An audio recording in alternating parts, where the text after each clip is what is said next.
Shalom, queridos. Que bom revê-los, que bom estar com vocês.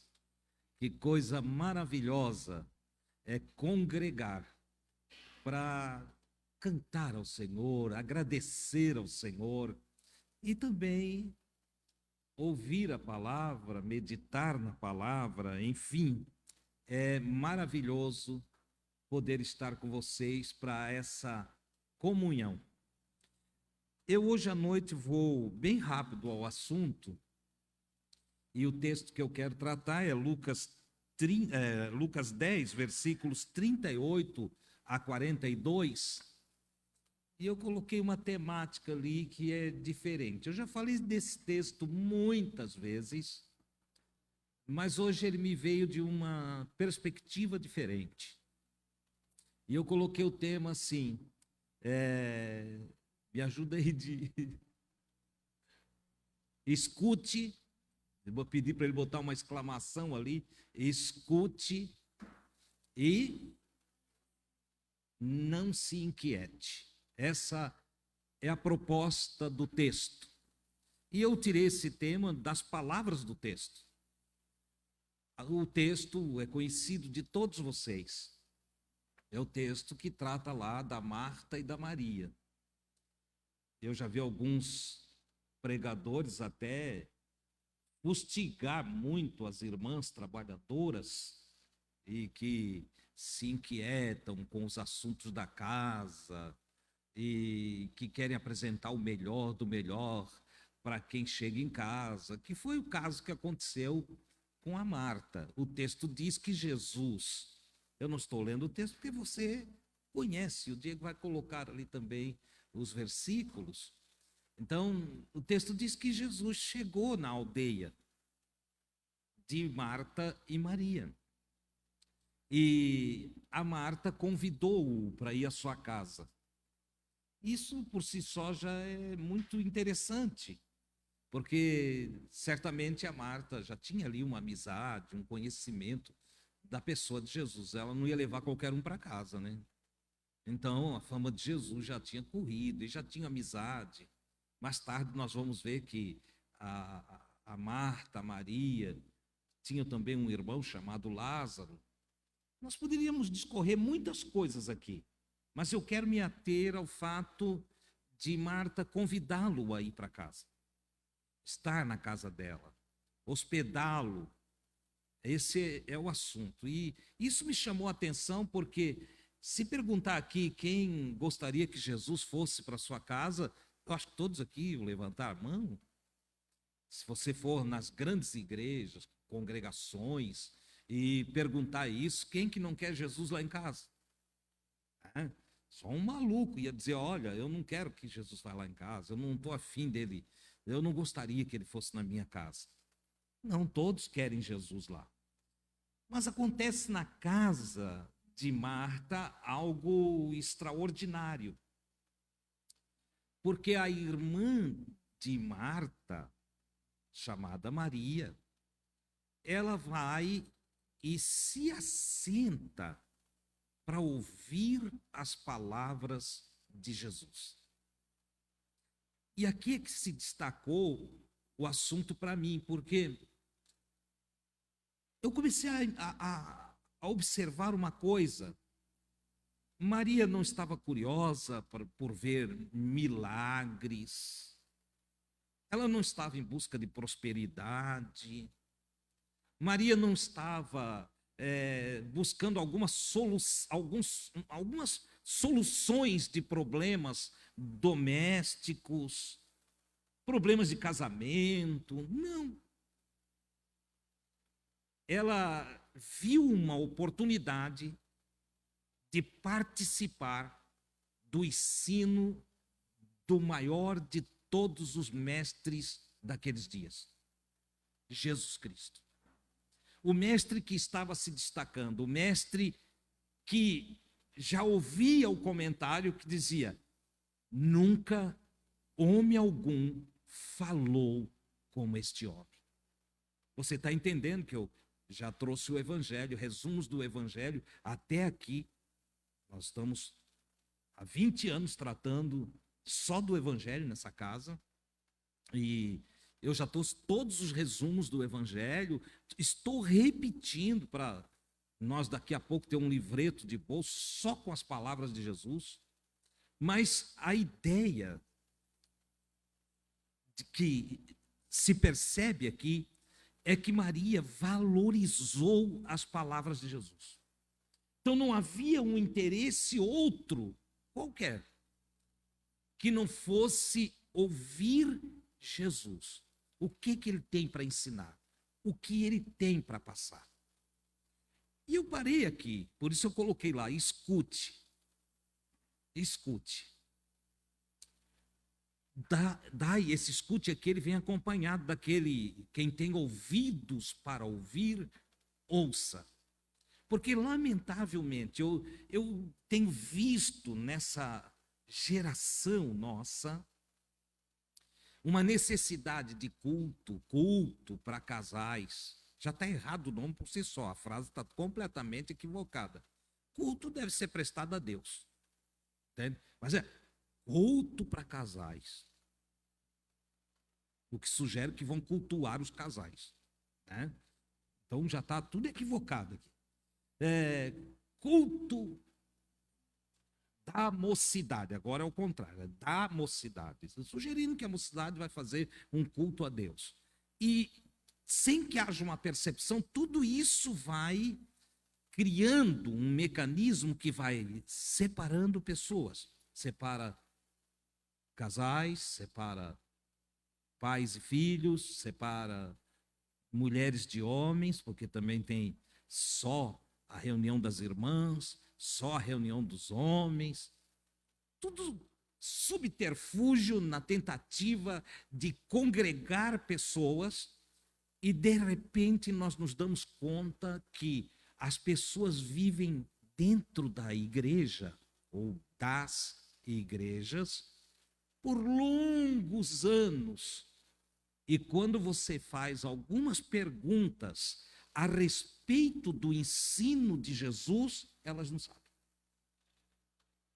Sabem tudo das histórias bíblicas do Gênesis, sabem tudo dos profetas, do Malaquias 3:10, que dá um salto, né? Não lê o 1:1, não lê o 1:2, 1:3 e vai até chegar no 3:10, tem muitas outras páginas e frases. Não leem ali, só leem direto o 3:10, porque é o que a igreja passa.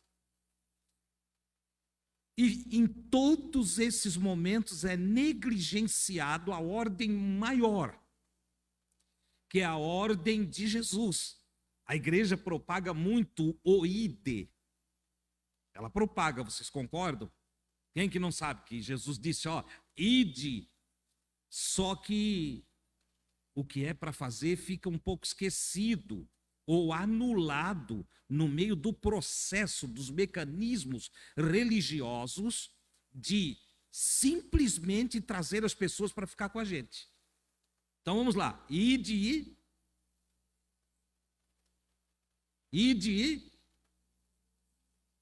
fazei discípulos. Como? Vamos lá. Não estou ouvindo. Olha lá, vou repetir então o texto para vocês, tá bom? Ide e fazei discípulos, ensinando-os. Ensinando o quê? Malaquias 3:10. Ensinando o Gênesis, ensinando a história do Abraão, ensinando a história de José, a história de Sansão, ensinando o livro dos Salmos. É isso? Não? Ensinando o quê?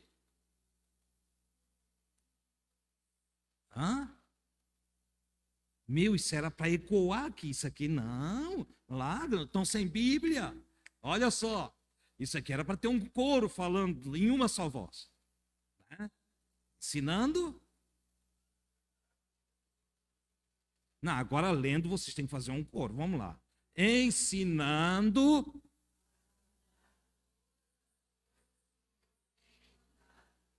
Para. Todas as coisas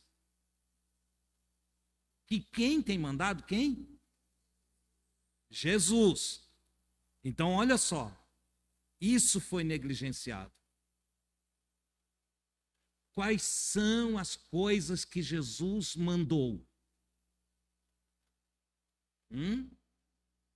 Nós precisamos refletir sobre isso. Maria entendeu, muito antes de Jesus dar essa ordem, Maria entendeu que os ensinos de Jesus era a solução, era o que era necessário, é o que havia de maior, e ela quis aprender o que Jesus estava ensinando.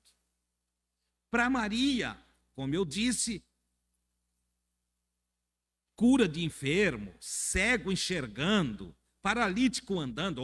Irmão Adilson, mas é muito poder. Paralítico andando é poder, mas e daí? Quantos paralíticos foram curados e foram para o mundanismo? Quantos leprosos Jesus curou que não voltaram nem para agradecer? Hein? Quantos cegos saíram enxergando e foram para a bagunça?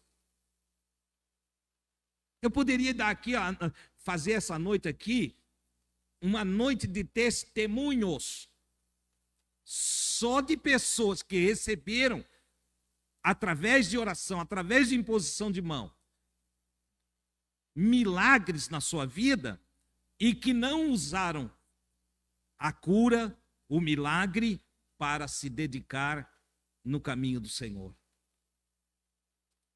Foram para o mundão. Conheci um homem que estava sendo consumido pelo câncer. O câncer devorou seu fígado, parte do seu intestino, atingiu seus rins e o médico disse: leva para casa. Dá tudo que ele quiser comer aí, porque não passa de 20 dias.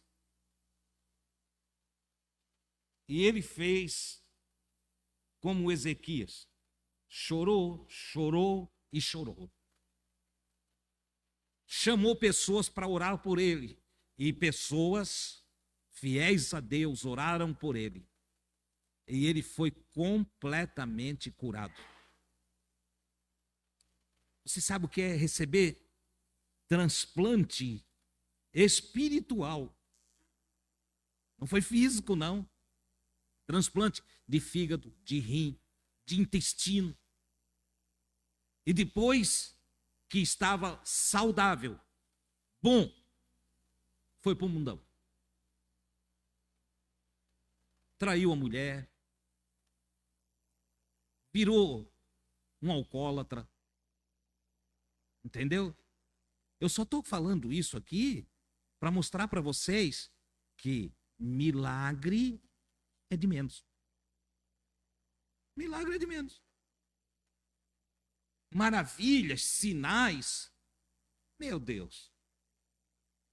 Através dos séculos foram feitos sinais e maravilhas por todo o mundo. A nação americana e toda a Europa, a nação americana e toda a Europa foram evangelizadas. A Europa toda já conheceu Jesus desde os dias apostólicos.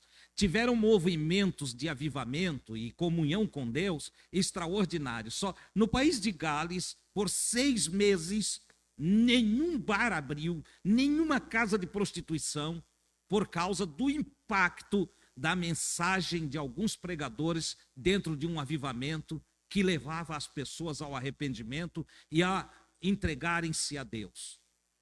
Hoje, a Europa é um continente, um território de ateístas. Templos inteiros, grandes, vazios, sendo vendidos para lojas, numa inversão total, para bares, para casas de shows, porque não tem mais ninguém para congregar. A nação americana, nos últimos 30 anos, mergulhou na feitiçaria. Mas foi a nação que mandou missionário para o mundo inteiro. O que eu quero dizer com isso? só tem uma coisa que nos firma em Deus: as palavras de Jesus. Quando Jesus disse: conhecereis a verdade, e a verdade vos libertará, que virou chavão, na nossa nação virou chavão político. Mas não tem nada a ver com política. O que ele estava dizendo é que, se você ouvir o que ele está falando, e você tomar conhecimento do que ele está passando, porque o ensino de Jesus são chaves espirituais. São ciência espiritual. Ciência espiritual que alivia a alma, cura a psique por inteiro, que revigora o espírito e, por causa desta condição, traz saúde ao corpo. Olha que coisa extraordinária. Então, ouça, escute as palavras de Jesus. Maria fez essa opção. Maria tinha 1000 motivos para escolher ficar perto de Jesus, mas destacou-se aquilo que Jesus disse que é a única coisa necessária. A única coisa necessária, porque sua irmã, ao vê-la assentada, ouvindo Jesus, e Marta estava completamente inquieta, desassossegada, com a maioria dos cristãos em tempos atuais. É o show não sei do que, é o círculo da oração, é o encontro de casais, é o grupo dos jovens. Os pastores estão estressados e cansados por aí afora. Eu tenho atendido vários deles. Eles não conversam lá na congregação deles, eles não querem se expor. E eles procuram quem está em paz para desabafar. E não são poucos. Vários tiveram necessidade de baixar o hospital. Meu Deus do céu! Um mestre das palavras, ou deveria ser, um mestre das palavras de Cristo, entendeu? Baixando o hospital porque está ansioso, angustiado, atarefado, sobrecarregado. Olha só o que está acontecendo.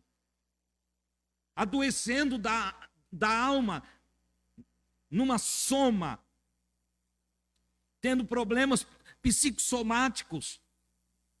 Ou seja, da psique somatizou ao corpo. Tão transtornados interiormente que acabaram tendo o corpo afetado. Todo o sistema nervoso abalado. E isso em nome da obra do Senhor. Como assim? A obra do Senhor não é restauração, a obra do Senhor não é graça sobre graça, a obra do Senhor não é salvação, a obra do Senhor não é cura, a obra do Senhor não é saúde. Como que a obra não está fazendo a obra? Está fazendo o desnecessário. Estão correndo atrás do desnecessário. Jesus olha, a Marta chega toda atarefada, porque quem está fora do Espírito, ainda que recebendo o Senhor, imagina só, o Senhor na nossa casa. O Senhor lá sentadinho na sala, ok? Jesus sentado lá na sala. Um parente nosso, seja ele quem for, vai lá e se assenta para aprender com ele, com Jesus. E o restante da casa fica todo apavorado. Ao ponto de ter uma atitude imprudente de fazer queixa daquele parente para o próprio Cristo. Que é isso que crente atarefado faz. Fica tão atribulado, está tão inquieto, que perde a noção de quem está na sala. Perde a noção de a quem está seguindo. Perde a noção de quem é o mestre, de quem é o Senhor. E não falta, nessa geração, não falta quem dá ordem para Jesus, né? Eu determino. Oh, Jesus está com medinho de ti. Jesus está pouco se lixando para crente que vai determinar para ele. Eu determino que esse carro vai ser meu. Mas bate em cima do carro, dá com a testa nele, que Jesus não está nem aí para ti. Entendeu? Aquele que ensina nós orarmos, pedindo que o Pai estabeleça a vontade dele, não a nossa, vai se submeter à determinação de alguém? Deus agora vai ser o servo de todos nós? Não. Nós somos os servos, ele é o Senhor. Nós precisamos aprender isso. Jesus se colocou como servo. É ele quem traz o ensino da grandeza de servir, da grandeza de se colocar para ajudar, porque isso é o Evangelho. O Evangelho não é o oba-oba, a lágrima, as línguas estranhas. Não, o Evangelho não é o botar a mão na cabeça de um, na cabeça do outro. Não. Ah, mas Jesus falou que é para nós, imporão as mãos sobre os enfermos. Para quem que ele falou? Quando ele falou? Em que situação falou? Nós precisamos aprender isso. Olha as pessoas que ouviram ele dizer aquilo, o que foram fazer? Saíram para fazer o quê? Para arrecadar dinheiro, para ganhar dinheiro, para comprar carro novo, casa nova. Foi isso? Não. Não. Então entenda, nós precisamos aprender, escute, precisamos aprender de Jesus. Você quer uma vida maravilhosa? Você quer uma vida cheia de Deus? Uma vida cheia do Espírito Santo? Entendendo que vida cheia do Espírito Santo é para servir. Não é só para você dizer que tem dom, para você dizer que, eu agora eu posso, eu tenho poder, agora eu sou especial, sou um príncipe de Deus, uma princesa de Deus. Não! Vida cheia do Espírito Santo só tem uma finalidade, é para ajudar o outro. Não tem outra função. Deus me enche do seu Espírito para eu ajudar o meu próximo. É assim que ele faz. Deus me enche do seu Espírito para que eu ore pelas outras pessoas, para que eu ensine às outras pessoas o caminho de Deus, a prática do bem, o exercício misericordioso, ele me enche do seu Espírito e o Espírito me enche do seu amor para que eu ame cada pessoa que eu encontro no caminho, para que eu tenha estrutura e musculatura espiritual para perdoar, para relevar, para tolerar, a fim de que eu, no processo da vida, mesmo diante dos que são contrários a mim, tenha o domínio próprio, a temperança, a fim de que seja sal na terra e luz do mundo. É esse o ensino de Jesus. Não é nada daquilo que a gente vê por aí. Entendeu? Não é nada do oba-oba que se enxerga. Não, pelo contrário. Os ensinos de Jesus me levam a uma discrição tamanha que eu praticamente passo desapercebido no processo da vida. E só sou percebido por aqueles que eu ajudo. Só sou percebido por aqueles que eu tenho a coragem de me dobrar e simbolicamente lavar os seus pés, colocando-me como servo dos meus irmãos. Marta não entendeu isso, como a maioria de hoje não entende. Marta achou que servir Jesus era fazer bolinho, café, suco, entendeu? Bolo, torta, macarronada, lasanha, sei lá o que ela foi fazer. Eu sei que ela estava atribulada, atarefada, com a intenção de servir Jesus. A intenção era boa, mas o comportamento, a atitude era equivocado. É como a irmã que pertence ao círculo de oração e vive agora orando e visitando, não cuida mais da casa. É o irmão que agora se acha pregador e que tem que ir pelo mundo todo. Ele acha que ele tem que ir pelo mundo todo e aí ele não dá mais assistência em casa. Deixa a mulher sozinha, os filhos sozinhos. Tem mais tempo para a família. Porque ele fez uma inversão de valores e colocou Deus em primeiro lugar. Irmão, Deus vai fazer isso é inversão de valor? Não, aqui está certo. Mas olha a sequência. Em segundo lugar, ele botou a igreja. Em terceiro lugar, ele botou a esposa. Em quarto lugar, botou os filhos. Em quinto lugar, botou ele. Dá tudo errado. Dá tudo errado. De vez em quando sai por aí e sai na mídia. O que era para ser motivo de alegria é motivo de tristeza. A esposa deixou o pastor. Os filhos, quando o pastor vai pregar, viram as costas e saem de porta fora, porque não tem exemplo, não tem amigo. Pelo contrário, ainda há uma exigência em casa, a fim de que os filhos honrem o meu ministério. Graças a Deus, faz muitos anos, né, Debinha? Que o pai olhou para a turma e ele disse, aqui, ó, o ministro aqui sou eu. Não é o Davi, não é a Débora, não é o Jonatas. O ministro sou eu. O Jonatas, o Davi e a Débora, eles ainda... Eu estou tentando ganhar eles para Jesus. Mas você não é filho do pastor? Filho do pastor não nasce crente não, amigo. Filho do pastor não nasce discípulo. Filho do pastor é criança, vai ser adolescente, vai ser jovem, vai chegar à sua maturidade e ter o direito de fazer as suas próprias escolhas.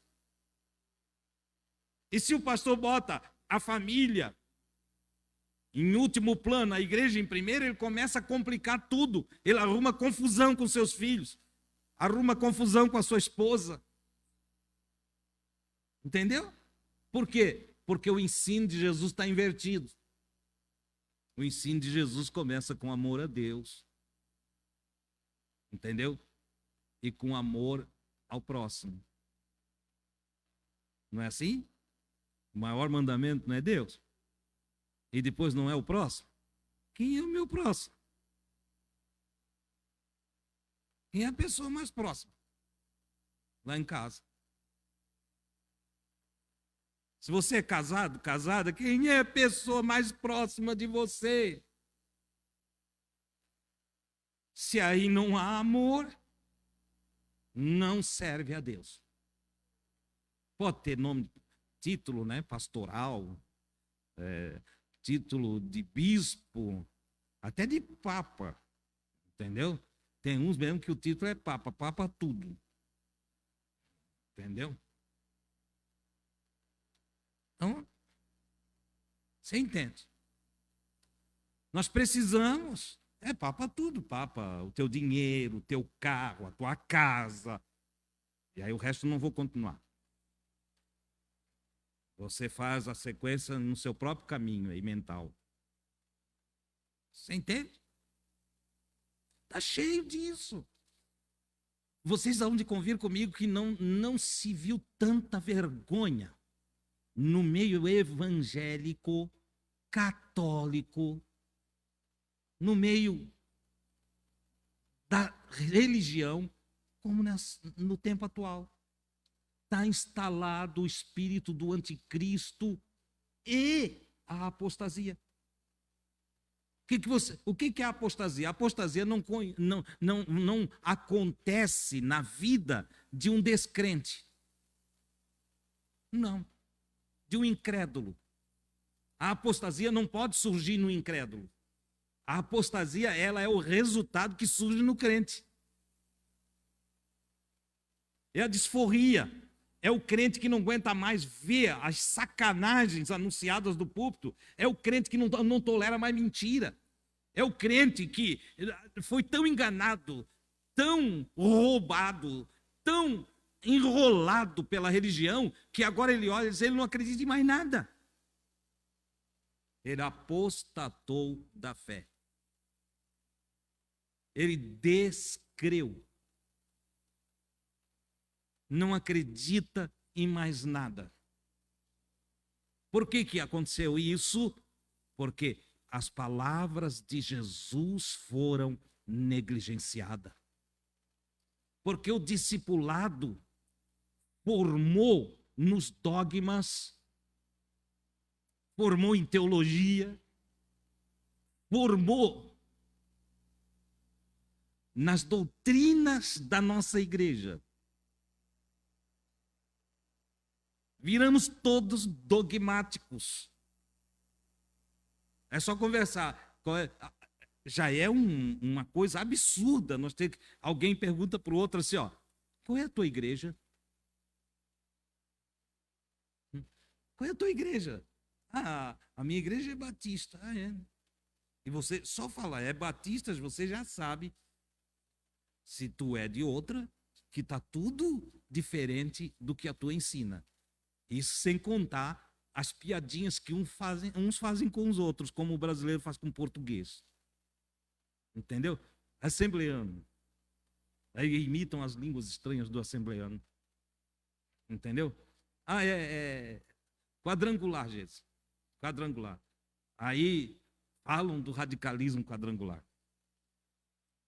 Aí, é Deus é amor. Não, Deus é amor. É batista. E assim ficou dividido aquilo que era para ser uma única coisa, a igreja de Jesus. Cadê a igreja de Jesus? Cadê a igreja de Jesus? Ah, tem ali na Uruguai, irmão Adilson, a igreja dos santos dos últimos dias. Não, não, não. A igreja de Jesus está na totalidade da fé que se entrega ao ensino de Jesus. E aí independe da placa. A igreja, quem pertence à igreja de Jesus de verdade, nunca pergunta para o outro, qual é a tua igreja? Porque ele só vê uma igreja. Quem aprende com Jesus só vê uma igreja. Você é cristão? Sou cristão. Você é meu irmão. Você tem ouvido Jesus? Mais ou menos. Então, conselho para ti, ouça totalmente. Pergunta para o religioso atual, você, quanto, aqui é uma pergunta para todos nós aqui, quanto de Jesus você é? O quanto você se parece com ele?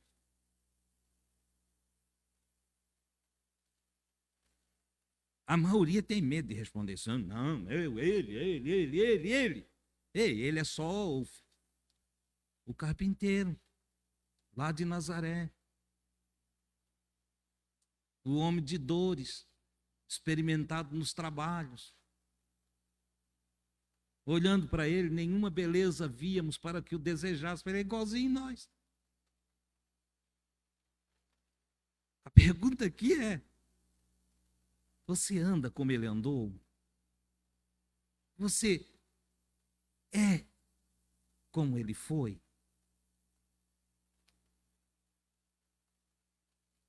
Se é, o quanto é? De 1 a 10. Eu escutei meio. 1. A análise é individual, né? Quanto eu sou? Claro que eu não vou pedir para você se manifestar. Eu deveria. Mas não vou expor ninguém. Você entende? Eu acho que Jesus, aqui hoje à noite falando, é possível que ele expusesse alguns. Foi no meio de todo mundo que ele disse, Marta, Marta, estás ansiosa, fadigada com tantas coisas. Eu fico, tantas coisas. Nós já passamos por isso, né, irmã Dilma? Tantas coisas. Meu Deus. Tinha onde eu congregava, tinha uma consagração toda segunda-feira. Consagração era só o nome, tá, irmão? Porque não tinha nada de consagração. Eu vou explicar para vocês por que não tinha nada de consagração. Não tinha porque todos que iam para lá, para aquela consagração, não queriam estar lá. É que a gente era obrigado pelo presidente. Mais tarde eu estou ouvindo as palavras de Jesus e Jesus disse que não era para ter presidente. Vocês já leram isso? Os gentios, os pagãos, têm reis que dominam sobre eles. E os que dominam sobre eles são tidos por maiorais. Acha aí, Di? Vós, porém, não sereis assim. Palavras de Jesus. Você já leu? Vós, porém, não sereis assim. Antes, aquele dentre vós que quiser ser o maior, seja o servo de todos. Não tem maioral, é para baixo, não é para cima, é para baixo. No reino do Senhor Jesus Cristo, a hierarquia é invertida. Eu quero ser grande, eu quero ser grande, eu quero ser grande na terra. Ele disse, então sirva, sirva, sirva, sirva. Te coloque para baixo, para baixo, para baixo.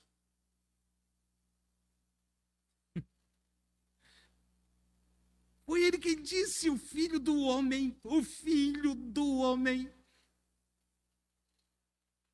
Não é o filho de Deus, não, é o filho do homem. Porque tem gente que lê essa frase no Evangelho de Lucas, o filho de Deus. Não, queridos, é o filho do homem, ele estava insistindo. O filho do homem não veio para ser servido, mas para servir. Ah, irmão Adilson, mas ali está filho do homem. Deus é homem? Diga para mim, Deus é homem? Não. Ele não está falando do filho de Deus. Ele está falando que o filho do homem não veio para ser servido. Tu não estás aqui para ser servido. Tu estás aqui para servir. E isso é desde o Gênesis. Isso não é invenção de Jesus. Não foi Jesus que inventou. Deus colocou o homem nesse Éden, no jardim das delícias, para ele guardar e lavrar. O jardim das delícias se estabelece quando eu aprendo guardar, então estou servindo. E lavrar, e de novo estou servindo. Você está entendendo? O filho do homem não veio para ser servido. Somos responsáveis pelas nossas matas, pelos nossos rios, pelos animais. Somos responsáveis pelas nossas crianças e adolescentes. Somos responsáveis por nossos idosos. Somos responsáveis pelo bem-estar de cada ser humano que encontramos na vida. Somos responsáveis para estabelecer o reino de Deus na terra. Somos responsáveis por fazer este mundo melhor. Somos responsáveis por espalhar, semear a semente do Cristo em todas as almas que encontrarmos. Somos responsáveis por estabelecer justiça no planeta. Então, viemos servir. É para servirmos. Quando Paulo vai ensinar o jovem pastor Timóteo, o Paulo diz, olha, o que de mim, entre muitas testemunhas, tu ouviu, ensina a outros. Pessoas, lá está no masculino, mas é pessoas, ok? Pessoas fiéis que também ensinem outros. É um processo. O reino se estabelece quando eu aprendo, me formo em Cristo, porque ser um cristão é ser formado em Cristo. Ser um cristão não é ser batizado na igreja católica. Não. Não é ser batizado na igreja evangélica. Não. Ser um cristão não é pertencer à congregação dos amigos de Jesus. Não é. Ser um cristão é ser alguém formado em Cristo. Ora, se eu sou formado em Cristo, eu peguei a sua forma. Eu passo a ter a forma dele. Eu passo a imitá-lo. Paulo, o apóstolo, foi campeão em escrever disso. E ele fala o seguinte: olha, sede meus imitadores. Se eu perguntasse, Paulo, o quanto tu te parece com Jesus? De 1 a 10, o quanto, Paulo? Ele ia dizer 10. Talvez a maioria da igreja olhasse para ele e dissesse: que orgulhoso, é exaltado. Não, ele era conscientizado. Eu me formei em Cristo. E não tinha aqui falsa humildade ou falsa modéstia. Não. Ele sede, olha só como ele era 10. Sede meus imitadores. Sabe o que os pastores dizem hoje? Olha para Jesus, não olha para mim. Olha para Jesus. Por quê? Porque estão tudo estragado. Entendeu? Eu não posso ser o exemplo para ti, eu não posso. Não posso porque estou traindo a minha mulher. Não posso porque nos meus negócios eu não sou fiel. Não posso porque eu compro e não pago. Não posso por isso, por aquilo, por aquele outro. Pode emendar aqui uma lista que está por aí. Não se assuste do que eu estou falando. Um amigo responsável pelo Banco ABN em Itajaí, na época que o ABN é o que era o financiador direto dos automóveis nas concessionárias. Ele disse assim: Adilson, Banco ABN não financia para pastor. Eu levei um susto. Eu disse: como é que é? Não financia para pastor. Eu disse: por quê? Eles não pagam e se mudam de cidade. Eu disse: como é que é? Eles não pagam e mudam de cidade. E o oficial de justiça não sabe onde buscar o carro. Eu disse: não, tu tá de sacanagem comigo. Tu tá brincando comigo, né? Não, Edson, não financia. Não financia para pastor. Ei, são pastores, mas não são cristãos, não. Porque cristão significa ser como Cristo. Era assim que os apóstolos viam. Era dessa maneira. Então, por favor, não diga que você é cristão se você não se assentar para aprender tudo do Cristo. Não diga para ninguém que você é cristão. Zele por esse nome, o nome de Jesus. O Cristo. Porque tem gente que pensa que é sobrenome, né? A gente fala assim: Jesus Cristo, como se fosse sobrenome. Cristo não é sobrenome de Jesus, tá? É Jesus o Cristo. Cristo, palavra grega para Messias, palavra hebraica. As duas palavras querem dizer a mesma coisa. Tradução do hebraico para o grego, tradução do grego, não sei por que cargas d'água, não traduziram a palavra cristão ou Cristo. Quer dizer, o ungido. Então, Jesus o ungido. Essa é a tradução correta. Jesus o ungido. Para você dizer assim: eu sou um cristão, você tem que dizer: eu sou ungido. O que não tem nada de novo, porque há 2000 anos atrás o apóstolo João escreveu a sua cartinha e diz: vós tendes, para quem que ele disse? Para a igreja.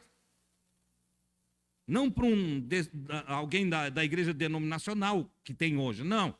Aquela que é a igreja do Cristo. Ele diz: vós tendes a unção do santo. E sabeis tudo. Quando a gente é ungido, nós sabemos das coisas. Se você recebe a unção, todo jugo quebra. Porque a unção despedaça o jugo, está escrito.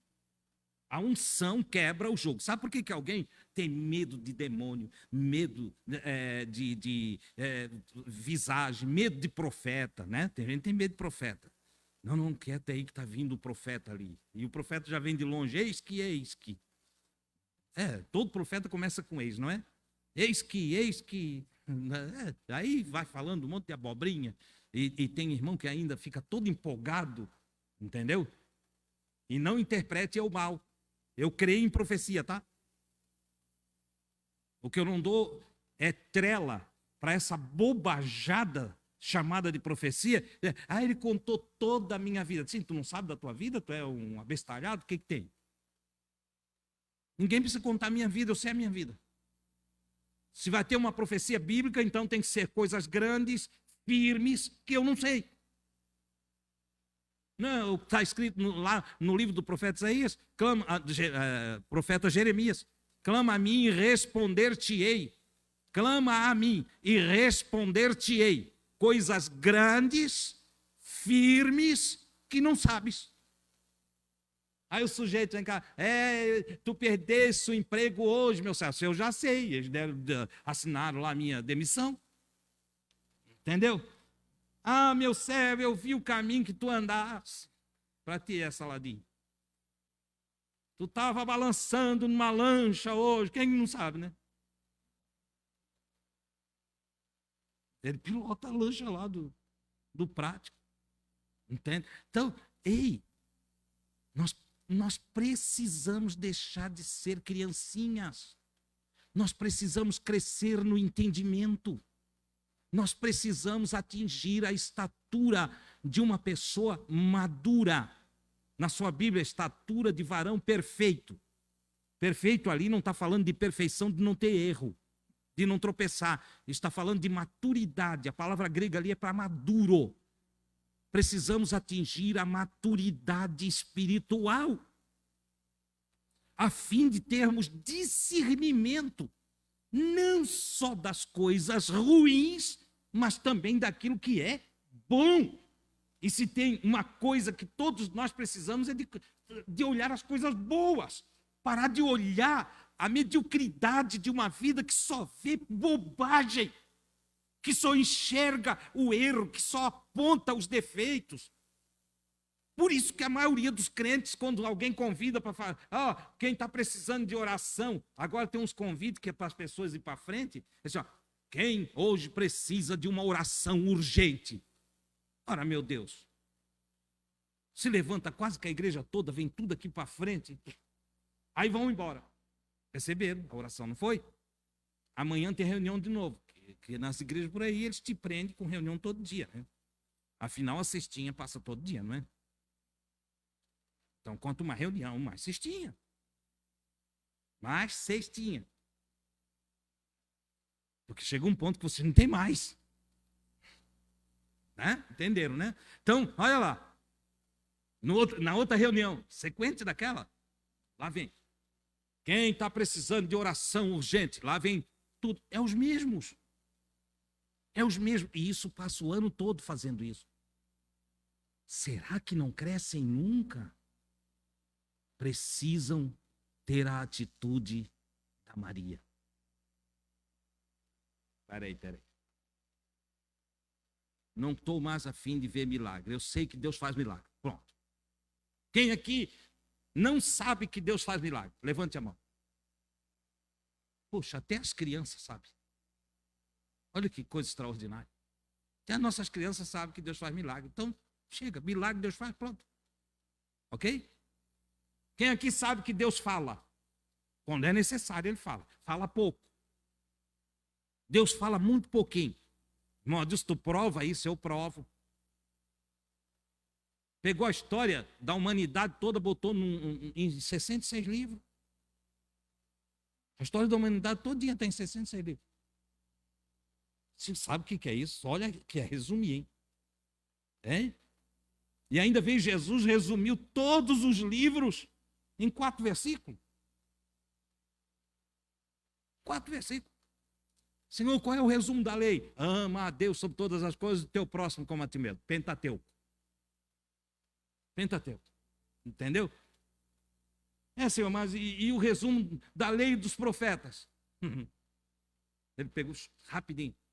Tudo que tu queres que as pessoas façam para ti, faz tu para elas. A lei e os profetas. Resumiu tudo. Entendeu? E o resumo do Evangelho de Jesus? Agora, como é que fica? Não vou te dar hoje não, para tu voltar na semana que vem, daí eu te passo. São ligeirinhos, né? Vem na próxima. Eu não faço coleta. Não precisa trazer dinheiro nenhum. Pode vir de bolso vazio aí. Entendeu? Ei, é um processo extraordinário que Jesus faz para a gente. Ele resume tudo. Ele resume tudo, coloca tudo, dá tudo de mão beijada para nós, que se nós colocarmos em prática, não dá nada errado na nossa vida. Entenderam, né? Pode dar errado ali no emprego, pode dar errado lá, um trem lá na família, pode dar errado, mas na tua vida, nada vai dar errado. Os teus sonhos serão concretizados, os teus desejos. Entenda. Quando, como Maria, você se assenta e aprende de Jesus. Você aprende de Jesus. Uma vez que você aprendeu de Jesus, aí, amigo, não tem mais complicação. Aí se te cortar em pedacinho, tu ainda dá glória. Pedro, vamos te crucificar. Ele disse, então faz um favor. Qual é o favor? Me crucifica de cabeça para baixo. Porque eu não sou digno de morrer como meu mestre. Olha só. Estevão, vais morrer a pedrada. Não tem problema. Glória a Deus. Se ele quer que eu morra, eu morro. Aqui eu estou falando dessa fortaleza. Você sabe o que é ser uma pessoa, ter essa energia, essa força? Isso é poder. Não temer nem a morte. E começam a dar pedrada, porque a coisa não era de brincadeira. Começaram a dar pedrada no Estevão. O Estevão ergue os olhos aos céus, eis que vejo o céu aberto, a pedra, pedra e pedra e pedra. Ele disse, o filho do homem, assentado à destra de Deus. E dessa forma, ele ainda tem tempo, levando pedrada. Ele ainda tem tempo de fazer uma oração para imitar Jesus. Estevão, de 1 a 10, o quanto tu te parece com Jesus? Ele, 10.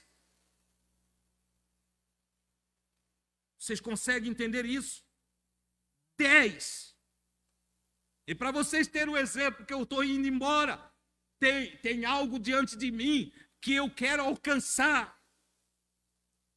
E então, ele ora a oração que Jesus fez na cruz, ele faz enquanto apedrejado, ora pelo perdão, e que não seja imputado a nenhum deles a sua própria ignorância de persegui-lo porque ele só amava, de persegui-lo porque estava ali fazendo o bem, de persegui-lo porque ele era cheio do Espírito Santo de Deus, de persegui-lo porque ele não tinha pacto com a mentira, de persegui-lo porque brilhava tanto que ardia os olhos dos seus algozes. Brilhava em sua bondade, na graça divina, na distribuição do Evangelho, na prática do que é bom. Meu Deus. Escute. Você entende? Essa é a melhor coisa. Aprender de Jesus. Marta, em suas tribulações,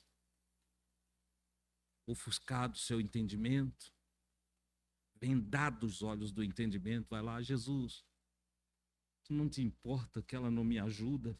Crente fofoqueiro, né? Leva Jesus para casa, mas continua com a fofoca. Leva Jesus para casa, mas continua perturbado. Leva Jesus para casa, mas está todo aflito. Leva Jesus, não, olha, eu sirvo Jesus, mas eu estou com medo do anticristo. Eu sirvo Jesus, mas irmão Adilson, diz aí, o irmão acha que o Papa é a besta? Eu digo, besta é tu, que não entende as coisas, que fica indo atrás de bobagem. Sirva a Deus, siga Jesus, põe em prática as palavras de Jesus e você não precisa se preocupar com besta. Não precisa. Ou você nunca leu que tem uma marca também para quem serve a Deus?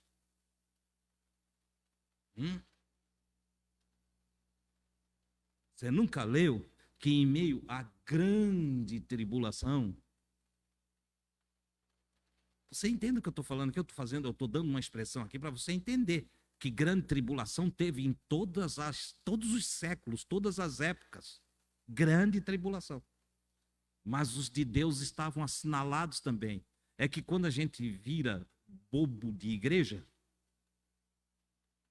corrigir aqui, bobo de religião, a gente fica dogmatizado, teologizado, sistematizado, é o que a gente fica. E como consequência, nós passamos a viver com medo interno das coisas que vão acontecer. Aí vem o teólogo com a escatologia, as coisas que vão acontecer, as coisas que estão vindo. E o crente passa uma vida toda, às vezes 80 anos, né, irmão? 80 anos, irmã Dilma, escutando, o anticristo. Cada papa que vai trocar, agora começou, o papa ficou doentinho, já tem uns que torceram para ele morrer, entende? Tem gente que já torce para o papa morrer, não tem amor nenhum. Entendeu? Afinal, o papa não é da igreja deles. Resultado, já ficaram conspirando. E quem conspira, pira, amigo. Entendeu? Não, vai vir um outro papa aí, vai ser esse. Esse vai ser o anticristo. Me poupe. Vai aprender a ler. Entende? Deixa de ser escravo de teólogo. Foge do dogmatismo. Sai desse sistema. Esse sistema aí está podre. Ele é mundano. Esse sistema é mundo. Você sabia, né? Que o sistema religioso é mundano. É politiqueiro. É mentiroso. Não tem amor. Odeia. Foi o sistema religioso que, pegando o dinheiro do dízimo, pagou as testemunhas falsas para condenar Jesus. Vocês acham que eles pagaram Judas, os sacerdotes de Israel, pagaram Judas com que dinheiro? Não foi com dinheiro do dízimo? Jesus foi condenado porque começou a aparecer testemunha falsa aqui, eles pagaram. Você entende? Eles fazem a mesma coisa hoje. Por isso é preciso fazer o que Maria fez. Abre mão. Maria não foi para a sinagoga. Maria não foi para o templo. Estou falando da Maria, irmã de Marta. Entendeu? Ela foi para o lugar certo. Como é que é? O que estão falando? Não, Jesus está falando. O que ele está falando? Eu quero ouvir. E assentou-se lá. Assentou-se. E ouviu Jesus. Ide, ensinai as nações a guardar todas as coisas que eu vos tenho mandado. Ou ensinado, falado. Sim, eu estou usando a expressão bíblica porque alguns aqui não receberam o ensino, Léo. Que o Léo eu já expliquei aqui que o id não é id, é indo. É um gerúndio. Indo, ensinai as nações. Porque eles iam sair pelo caminho. Jesus sabia que eles iam ser dispersos. Logo depois veio os anos 70 e a perseguição. E eles que estavam querendo ficar ali em Jerusalém tiveram que se espalhar como a ordem de Jesus determinava. E aí, indo, ensinai. Nós também, indo, ensine o que você tem aprendido, o que você tem ouvido de Jesus. Mas mais do que isso, assente-se aos pés de Jesus. Pegue sua Bíblia. Tenha um tempo de qualidade com Deus. Você tira tempo para tudo na vida. Tira um tempo de qualidade com Deus. Naquele momento, não atenda ninguém. Desligue o telefone. Entendeu? É um tempo com Deus, é o meu tempo com Deus. Comece fazendo 5 minutinhos. Depois você vai gostar. Você vai passar para 10, para 15, e para meia hora, e para 1 hora. E depois você vai passar para 3 vezes ao dia, como Daniel. Mas você vai fazer isso não por imposição, você vai fazer porque vai ficar gostoso fazê-lo. Entendeu? Então, vai lá, tira um tempo de qualidade com Deus. O que é um tempo de qualidade com Deus? Vai, não precisa ler a Bíblia toda, não. Entende? Vai ali. Comece no Mateus 5. Mateus 5. Leia devagar. Faça uma tabela de meditação. Mateus 5 vai terminar, é um texto que começa em Mateus 5, 1, e vai terminar lá no capítulo 7. Entendeu? Começa com as bem-aventuranças e vai terminar com o homem que edificou sobre a rocha. É um discurso só. Uma mensagem de Jesus. Essa mensagem, só ela. Se você não souber mais nada, você sabe o evangelho todo. Como é que tu fala isso, irmão Deus? Porque ele termina dizendo que quem ouve aquelas palavras dele, vai usar, estas minhas palavras, e as pratica. Quem ouve e as pratica é semelhante ao homem prudente que edificou sobre a rocha. E aí ele vai dizer, nunca cai. Você sabe o que é ser um cristão firme? Nunca cair? Olha o Sermão do Monte e põe em prática. Só esse sermão. Todo o restante que você lê no Evangelho vai estar inserido dentro desse sermão. Vai ser ampliado o assunto. Vai ser expandido o assunto. Mas a base é aquele, faça isso. E aí se torne um cristão autêntico. Se torne um cristão de verdade. Dessistematizado, desteologizado. Entendeu? E totalmente espiritualizado, iluminado na consciência. Seja uma pessoa consciente da sua vida com Jesus. Isso fará de você um gigante espiritual. Um gigante que se dobra para lavar pé de irmãozinho anão. Você está me entendendo a analogia? Você vai se tornar um gigante no entendimento, mas extremamente humilde, capaz de pegar o bebezinho espiritual e alimentá-lo. De pegar o anãozinho espiritual, aquele que está na igreja há 40 anos e não cresceu. E você vai lavar o pé dele. Vem cá, meu irmão. Estou contigo, eu vou te ajudar. Queres fazer umas aulas comigo? Queres fazer um discipulado? Um trabalho para nós fazer, todos nós. Queres fazer um discipulado? Queres marcar uma vez por semana de nós estarmos juntos? E eu, tudo que estou aprendendo, tudo que estou percebendo, eu reparto contigo. Você sabe fazer isso. Marta, Maria escolheu a melhor parte, a qual não lhe será tirada. Entenda, a parte da Marta vai ser tirada.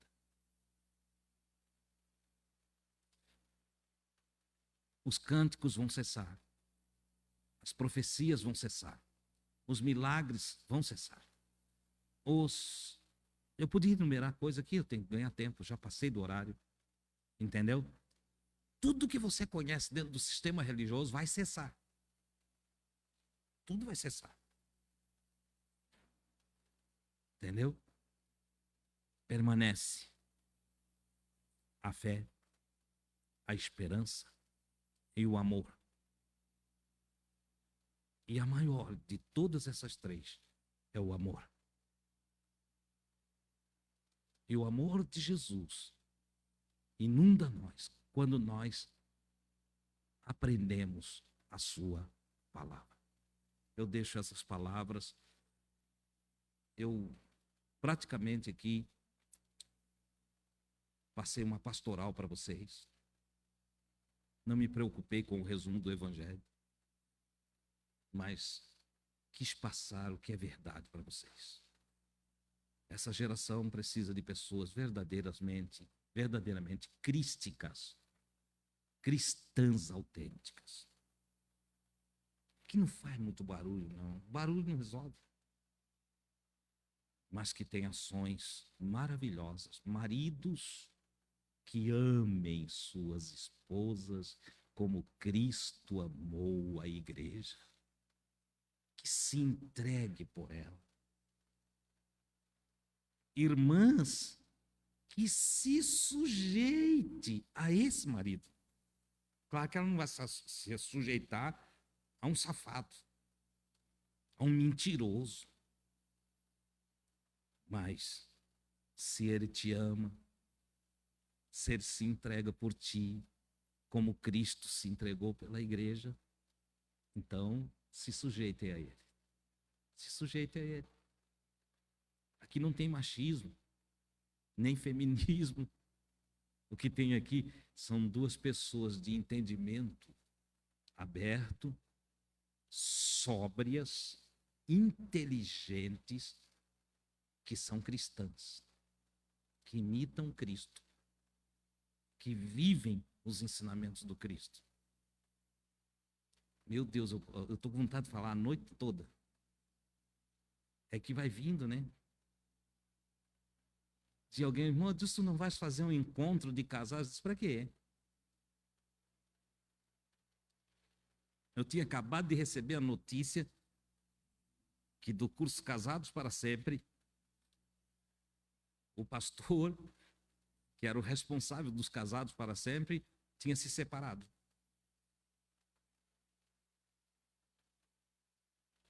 E eu disse, que bom que eu tenho o Evangelho.